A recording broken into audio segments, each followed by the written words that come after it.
ನಿನ್ನೆ ಪ್ರಮಾಣ ವಚನ ಸ್ವೀಕಾರ ಮಾಡಿದಂತಹ ಸಾಕಷ್ಟು ನಾಯಕರು ಒಂದಿಷ್ಟು ಜನಕ್ಕೆ ಬೇಜಾರಾಗಿದೆ. ಸಂಪುಟ ವಿಸ್ತರಣೆಯ ಬೆನ್ನಲ್ಲೇ ಶಾಸಕರ ಅಸಮಾಧಾನ, ಬೇಳೂರು ಟೀಮ್ ಬೆನ್ನಲ್ಲೇ ಮತ್ತೊಂದು ಬಂಡಾಯದ ಟೀಮ್.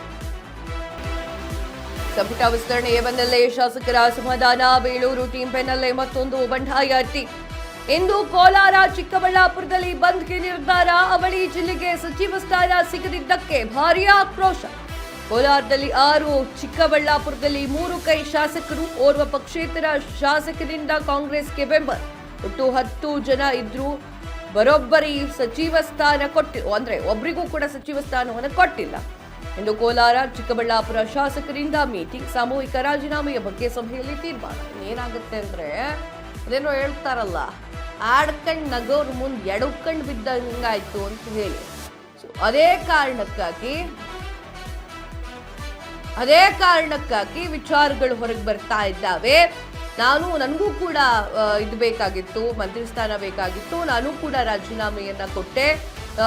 ನನಗೂ ಬೇಕಾಗಿರುವಂತಹ ಒಂದು ಮಂತ್ರಿ ಸ್ಥಾನ, ಅದಕ್ಕೆ ನಾನು ರಾಜೀನಾಮೆ ಕೊಡ್ಲಿಕ್ಕೆ ರೆಡಿ ಆಗಿದ್ದೇನೆ ಅನ್ನುವಂತಹ ರೀತಿಯಲ್ಲಿ ಮಾತುಕತೆಗಳು ಕೂಡ ನಡೀತಾ ಇತ್ತು. ಇನ್ನು ಚಿಕ್ಕಬಳ್ಳಾಪುರ ಮತ್ತು ಕೋಲಾರ ಬಂದ್ಗೆ ನಿರ್ಧಾರವನ್ನ ಕೈಗೊಳ್ಳಲಾಗಿದೆ ಅನ್ನೋದು ಗೊತ್ತಾಗಿದೆ. ಯಾಕೆ? ಶಾಸಕರ ಆಪ್ತರಿರ್ತಾರೆ, ಬೆಂಬಲಿಗರಿರ್ತಾರೆ, ಕಾರ್ಯಕರ್ತರಿರ್ತಾರೆ. ಎಲ್ರಿಗೂ ಕೂಡ ತಮ್ಮ ನಾಯಕರು ಮಂತ್ರಿ ಸ್ಥಾನದಲ್ಲಿ ಇರಬೇಕು ಅನ್ನುವಂತ ಆಸೆ ಇರುತ್ತೆ. ಸರ್ವೇ ಸಾಮಾನ್ಯರಿ ಅದೆಲ್ಲ.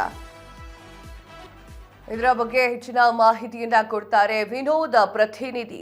ವಿನೋದ್, ನಿನ್ನೆ ಆಗಿರುವಂತಹ ಒಂದು ಒಳ್ಳೆಯ ವಿಚಾರ, ಆದ್ರೆ ಒಂದಿಷ್ಟು ಜನಕ್ಕೆ ಅದು ಕೆಟ್ಟದ್ದಾಗಿ ಪರಿಗಣಿಸಿದೆ. ನಮಗೂ ಕೂಡ ಮಂತ್ರಿ ಸ್ಥಾನ ಬೇಕಾಗಿತ್ತು ಅಂತ ಹೇಳಿ ಅಸಮಾಧಾನವನ್ನ ಹೊರಹಾಕಿದವರುಂಟು. ಸಾಕಷ್ಟು ಜನ ರಾಜೀನಾಮೆ ಕೊಡ್ಲಿಕ್ಕೂ ಮುಂದಾಗಿದ್ದಾರೆ. ಮುಂದೆ ಎಲ್ಲಿ ಹೋಗಿ ಮುಟ್ಟುತ್ತೆ?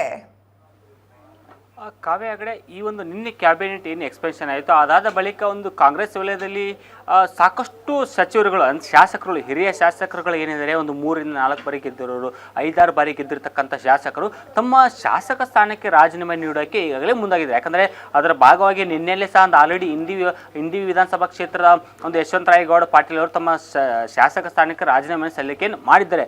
ಅಂದರೆ ಈ ಎಲ್ಲ ಒಂದು ಕಡೆ ಹಿರಿಯರ ಕಡೆಗಣನೆ ಮಾಡಿದ್ದಾರೆ. ಜೊತೆಗೆ ಅವರಿಗೆ ಶಾಸಕ ಸ್ಥಾನ ಸಿಗಬೇಕಿತ್ತು, ಆದರೆ ನಮ್ಮನ್ನು ಸಚಿವ ಸ್ಥಾನ ಮಾಡುವಲ್ಲಿ ಸ್ವಲ್ಪ ವಿಫಲ ಆಗಿದೆ. ಕೆಲವೊಂದಿಷ್ಟು ಕಾಣದ ಕೈವಾಡಗಳಿವೆ ಅನ್ನೋ ನಿಟ್ಟಿನಲ್ಲಿ ಕೆಲವೊಂದಿಷ್ಟು ಆಕ್ರೋಶವನ್ನು ಹೊರಹಾಕಿ ತಮ್ಮ ಶಾಸಕ ಸ್ಥಾನಕ್ಕೆ ರಾಜೀನಾಮೆ ಕೊಡೋಕೆ ಮುಂದಾಗಿದೆ. ಇವತ್ತು ನೋಡಿ, ಡಜನ್ಗೂ ಹೆಚ್ಚು ಶಾಸಕರು ತಮ್ಮ ಶಾಸಕ ಸ್ಥಾನಕ್ಕೆ ರಾಜೀನಾಮೆ ನೀಡೋಕ್ಕೆ ಮುಂದಾಗಿದ್ರು. ಒಂದು ಕಡೆ ಕೋಲಾರ ಮತ್ತು ಚಿಕ್ಕಬಳ್ಳಾಪುರದ ಶಾಸಕರುಗಳು ಒಂದು ಅರ್ಧ ಅಂದರೆ ಅವರು ಬೆಂಬಲಿಗರು 2 ಜಿಲ್ಲೆಗಳ ಬಂದ್ಗೆ ಒಂದು ಕರೆ ಕೊಟ್ಟಿದ್ದ ಜೊತೆಗೆ ಒಂದು ಅಲ್ಲಿ ಬರ್ತಕ್ಕಂಥ 10 ಶಾಸಕರು ಒಂದು ಸಭೆ ಮಾಡಿ, ಸಭೆ ನಂತರ ಅದನ್ನು ನಾವು ರಾಜೀನಾಮೆ ಕೊಡಬೇಕೋ ಬೇಡವೋ, ಮತ್ತೆ ರಾಜೀನಾಮೆ ಕೊಟ್ಟರೆ ಬೇರೆ ಪಕ್ಷಕ್ಕೆ ಹೋಗಬೇಕು ಅನ್ನೋ ವಿಚಾರ ಬಗ್ಗೆ ಒಂದು ಚರ್ಚೆ ಮಾಡ್ತಾರೆ. ಜೊತೆಗೆ ಈ ಕಡೆ ಬೇಳೂರು ಗೋಪಾಲಕೃಷ್ಣ ನೇತೃತ್ವದಲ್ಲಿ ಕೆಲವೊಂದಿಷ್ಟು ಶಾಸಕರು ಒಂದು ಸಭೆಯನ್ನು ಮಾಡಿದರೆ, ಸಭೆ ನಂತರ ಅವರು ರಾಜೀನಾಮೆಯನ್ನು ಕೊಡುವ ಸಾಧ್ಯತೆಗಳು ದಟ್ಟವಿದೆ. ಯಾಕಂದರೆ ಸಂಗಮೇಶ್ ಆಗಿರಲಿ, ಜೊತೆಗೆ ಬೇಳೂರು ಗೋಪಾಲಕೃಷ್ಣಗಾಗಲಿ ನಿನ್ನೆ ಹೇಳಿದ್ರಿಲ್ಲ, ನನ್ನ ಶಾಸಕ ಸ್ಥಾನಕ್ಕೆ ನಾನು ರಾಜೀನಾಮೆ ಕೊಡ್ತೀನಿ, ನನಗೆ ತುಂಬ ಮೋಸ ಆಗಿದೆ. ಯಾಕಂದರೆ ಮೊದಲನೇ ಬಾರಿ ನನಗೆ ಸಚಿವ ಸ್ಥಾನ ಸಿಗಬೇಕಿತ್ತು, CM ಸಿದ್ದರಾಮಯ್ಯ ಗೌರ್ಮೆಂಟ್ನಲ್ಲಿ, ಆದರೆ ಸಿಗಲಿಲ್ಲ. ಇವಾಗ ಅದು ಸಿಗುತ್ತೆ ಅಂತ ನಿರೀಕ್ಷೆ ಇತ್ತು,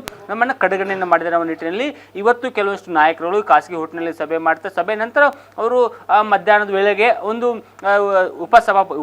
ಸಭಾಪತಿ ಪ್ರೆಸೆಂಟ್ ಯಾರಿಲ್ಲ, ವಿಧಾನಸಭೆ ಸೆಕ್ರೆಟರಿ ಅವರಿಗೆ ತಮ್ಮ ರಾಜೀನಾಮೆ ಸಲ್ಲಿಕೆ ಮಾಡುವ ಸಾಧ್ಯತೆಗಳಿದೆ. ಇಲ್ಲಿ ನೋಡಿ, 2-3 ಆಪ್ಷನ್ಗಳು ಹೈಕಮಾಂಡ್ ಮುಂದೆ ಇದೆ. ಒಂದು, ಅವರುಗಳನ್ನ ಒಲಿಸ್ಕೋಬೇಕು. ಯಾವ್ಯಾವ ನಾಯಕರುಗಳಿದ್ದಾರೆ ಒಂದು ಶಾಸಕ ಸ್ಥಾನಕ್ಕೆ ರಾಜೀನಾಮೆ ಕೊಡ್ತೀರ, ಅವರುಗಳಿಗೆ ಒಂದು ಪ್ರಬಲವಾದ ನಿಗಮ ಮಂಡಳಿಗಳನ್ನು ಕೊಟ್ಟರೆ ಅವ್ರಿಗೆ ಸ್ವಲ್ಪ ಮಟ್ಟಿಗೆ ತನ್ನಿಗೆ ಆಗ್ಬೋದು, ಅಥವಾ ಅವರಿಗೆ ಮುಂದಿನ ದಿನಗಳಲ್ಲಿ ಪಕ್ಷದ ಜವಾಬ್ದಾರಿ ಅಥವಾ ಕೊಡಬಹುದು.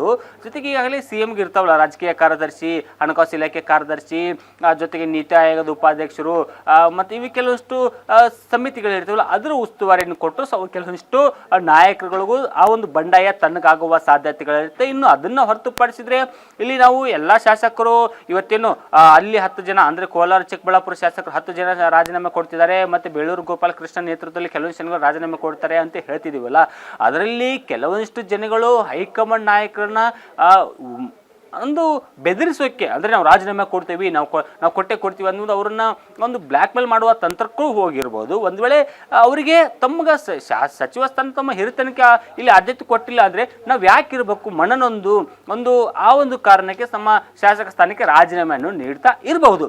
ಇಲ್ಲಿ ಪ್ರಮುಖವಾಗಿ ನೋಡಿ, ಈ ಒಂದು ಶಾಸಕರುಗಳನ್ನ ರಾಜೀನಾಮೆ ಯಾರು ಕೊಡೋಕ್ಕೆ ಮುಂದಾಗಿದ್ದಾರೆ ಅವರುಗಳನ್ನ ಪಕ್ಷದಿಂದ ಉಚ್ಚಾಟನೆ ಮಾಡುವ ಸಾಧ್ಯತೆಗಳು ಇಲ್ಲವೇ ಇಲ್ಲ. ಯಾಕಂದರೆ ಒಂದು ವೇಳೆ ಏನಾದರೂ ಪಕ್ಷದಿಂದ ಉಚ್ಚಾಟನೆ ಆಗಿದ್ರೆ ಅದರ ನೇರ ಎಫೆಕ್ಟ್ ಒಂದು ಪಕ್ಷದ ಮೇಲೆ ಬೀಳುತ್ತೆ. ಅದರ ನೇರ ಎಫೆಕ್ಟ್ ಪಕ್ಷದ ಮೇಲೆ ಬಿದ್ದಾಗ ಅವರು ಶಾಸಕ ಸ್ಥಾನದಿಂದ ವಜಾ ಆಗ್ತಾರೆ, ಪಕ್ಷದಿಂದ ವಜಾ ಆಗ್ತಾರೆ. ಆ ಒಂದು ಕಾರಣಕ್ಕೆ ಉಪಚುನಾವಣೆಗಳು ಬರ್ತಾವಲ್ಲ, ಆ ಒಂದು ಸಂದರ್ಭದಲ್ಲಿ ಇವರಿಗೆ ಅದೇ ವಿಟ್ನೆಸ್ ಅಂದರೆ ಪಕ್ಷ ಬಿಟ್ಟು ಬಂದ ಮೇಲೆ ಅವ್ರುಗಳನ್ನೇ ಬ್ಲ್ಯಾಕ್ ಮೇಲ್ ಮಾಡ್ಕೊಂಡು ನೋಡಿ ನಮ್ಮ ನಿಷ್ಠಾವಂತವಾಗಿದ್ದೀವಿ, ನಾವು ಕ್ಷೇತ್ರದ ಅಭಿವೃದ್ಧಿ ಮಾಡಕ್ಕೆ ನಮ್ಮ ಸಚಿವ ಸ್ಥಾನ ಕೊಡಲಿ ಅಂದ್ಕೊಂಡು ಹೇಳ್ಕೊಂಡು ಇವರಕ್ಕೆ ಇವೆಲ್ಲ ಒಂದು ಆಧಾರ ಸ್ತಂಭಗಳು. ಆ ಒಂದು ಕಾರಣಕ್ಕೆ ಇವತ್ತು ಸಭೆ ನಂತರ ತಮ್ಮ ನಿರ್ಧಾರವನ್ನು ಪ್ರಕಟ ಮಾಡಲಿದ್ದಾರೆ. ಕಾವ್ಯ. ಎಸ್ ವಿನೋದ್, ತಮ್ಮೆಲ್ಲ ಮಾಹಿತಿಗಾಗಿ ಧನ್ಯವಾದಗಳು.